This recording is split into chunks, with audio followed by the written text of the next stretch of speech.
in a land synonymous with ancient mysteries and timeless wonder,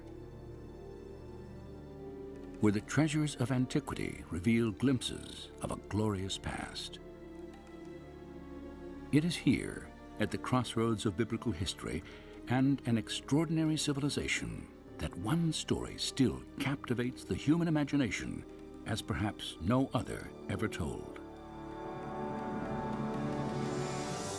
It is the story and the mystery of the Exodus. The Exodus story is very important for a number of reasons. It's a story of liberation from bondage. It's a story of victory over oppressors. It's a story of how one individual can make a tremendous difference. I think it's right at the roots of our ethical system, if not our religious system. The Exodus in Jewish tradition, it's that which defines Israel as a people. God brought them out, made them his own, entered into a covenant relationship with them on Mount Sinai.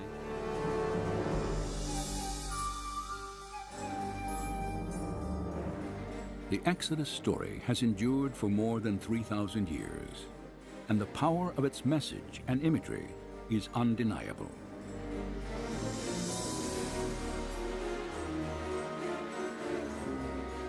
Yet, despite the religious and cultural significance of the Old Testament narrative, doubts about its authenticity have long existed.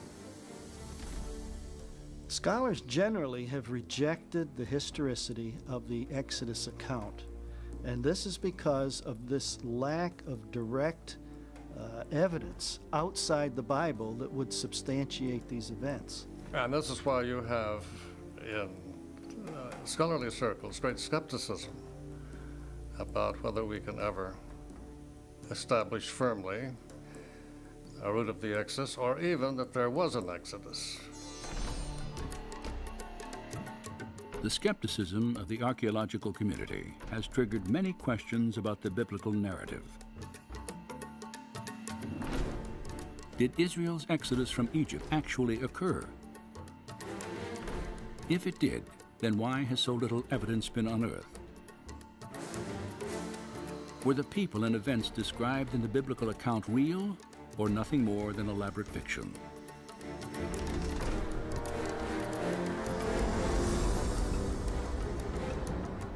During the next hour, we will travel from the Nile Delta to the depths of the Red Sea to investigate these questions in the light of new evidence and discovery.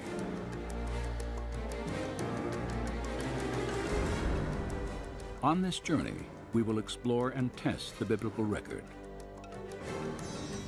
For if there's any historical truth to accounts of the Exodus, then some evidence of Moses and the children of Israel should still exist, even if it lies buried under water and sand.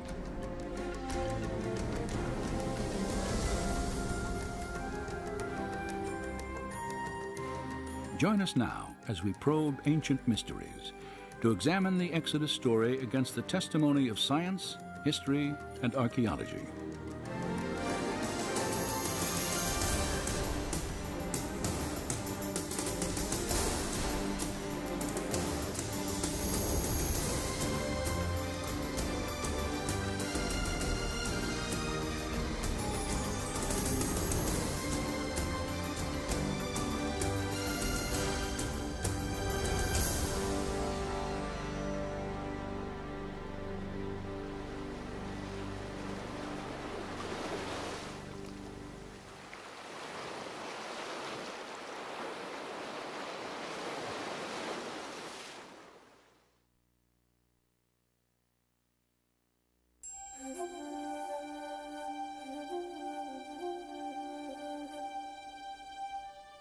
Then Pharaoh spoke to Joseph, saying, "The land of Egypt is before you. Have your father and brothers dwell in the best of the land. Let them dwell in the land of Goshen."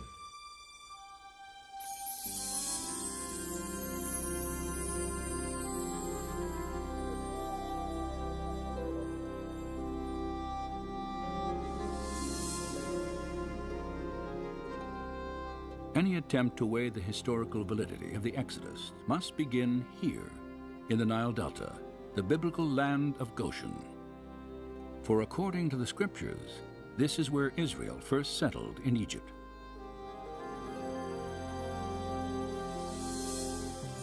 Nearly 4,000 years ago, the Hebrew patriarch Joseph, then a prisoner in Egypt, is said to have interpreted Pharaoh's dream foretelling 7 years of abundant harvest, followed by 7 years of devastating famine. After delivering this prophecy, Joseph was commissioned to oversee the harvest and storage of grain throughout the land. And when famine struck, news of Egypt's abundance spread quickly to its neighbors. There is, again, plenty of extra-biblical as well as biblical evidence of constant moving back and forth between Palestine and Egypt, particularly in times of famine. When famine ravaged Canaan, fear of starvation led Joseph's father, his 11 brothers and their wives and children to leave their homeland and make the 200-mile journey southwest into Goshen. And as Egypt prospered under Joseph's leadership, a grateful Pharaoh offered his family permanent sanctuary in the richest area of the empire. The biblical record dates these events at early in the 19th century BC. But have archaeologists ever confirmed that a significant Canaanite population once inhabited northeastern Egypt during this time? Over the past 4 decades, extensive investigation has established the presence of ancient Israel in the Nile Delta. In 1966, just outside the small town of Cantir, an Austrian research team headed by Dr. Manfred Bietek made the first of a remarkable series of discoveries. Ruins at an excavation site called Tel El Daba are remains of what is now believed to be the earliest Israelite settlement in Egypt. Studies of pottery fragments and construction techniques have verified that primitive mud walls here were once part of an unfortified village built by Canaanite farmers in the middle of the 19th century BC. Manfred Bietek's work has provided us with the only tangible evidence for the presence of Israelites in Egypt. The earliest Asiatic occupation at Tel El Daba is in Area F, Stratum D2.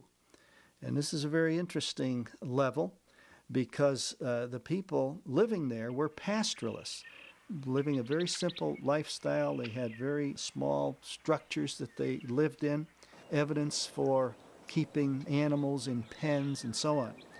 This dates to the time of Jacob, of Joseph. It's at the right place. It's an Asiatic culture. Obviously, these people were not local Egyptians. They had migrated into this area from the land of Canaan. And so this could very well be evidence for the Israelites in Egypt. While excavating in these cornfields, Manfred Bietek's team made another intriguing find. In a plot of land, later identified as Area F, they uncovered the ruins of a village.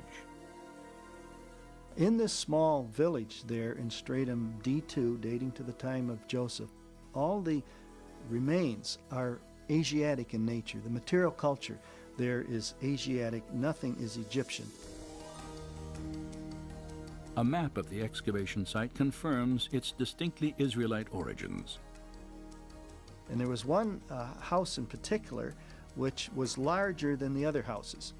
And it was laid out in kind of a horseshoe fashion around a central courtyard. And then around this rather large structure were smaller structures. And this perhaps may be the very first house built using this design. Archaeologists immediately recognized that the design of this horseshoe-shaped dwelling was identical to structures built in Israel centuries later. It was a prototype of Hebrew architecture constructed near the time Joseph was believed to have lived in Egypt.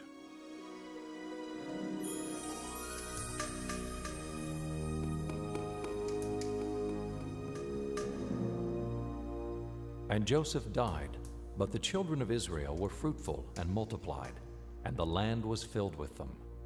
Then there arose a new king over Egypt, who did not know Joseph.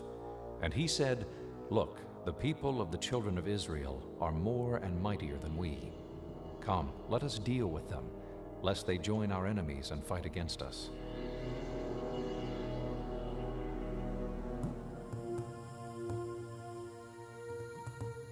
The scriptures tell us that following Joseph's death, Pharaoh drove the Israelite population into slavery. Several archaeological discoveries have also confirmed this aspect of the biblical account.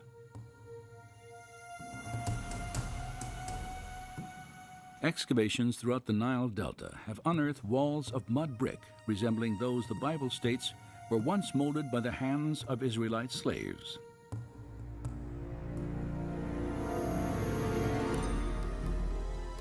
This practice was vividly illustrated in an 18th dynasty tomb painting depicting foreign slaves making bricks from mud and straw.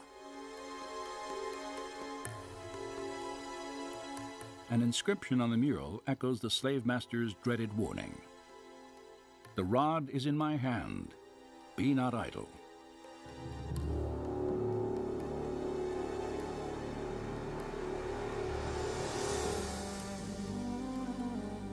Another mural, carved in a tomb wall during the 15th century BC, shows Canaanite slaves working in the vineyards of Goshen.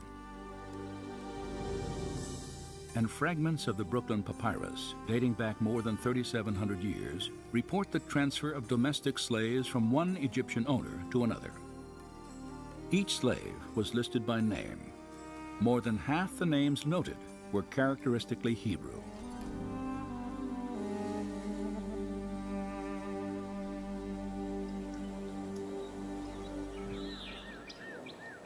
There is now little doubt that a significant Israelite population lived in Egypt for several hundred years after the time of Joseph. Yet if biblical accounts of the Exodus are historically viable, then there should also be evidence of Israel's arrival in Canaan, the Promised Land, sometime between the 14th and 12th centuries BC. Such evidence does exist.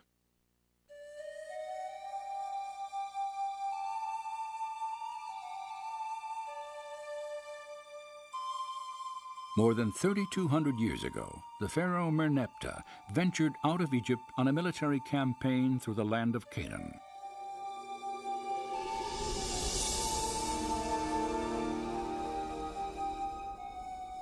Later, in a poem proclaiming his victories, he boasted that Israel is laid waste.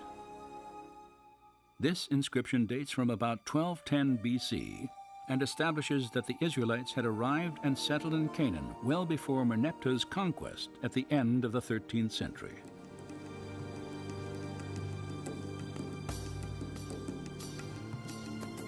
Additionally, at Tel Amarna in Egypt, archaeologists have uncovered a series of letters on cuneiform tablets. Many were authored by Canaanite rulers early in the 14th century BC.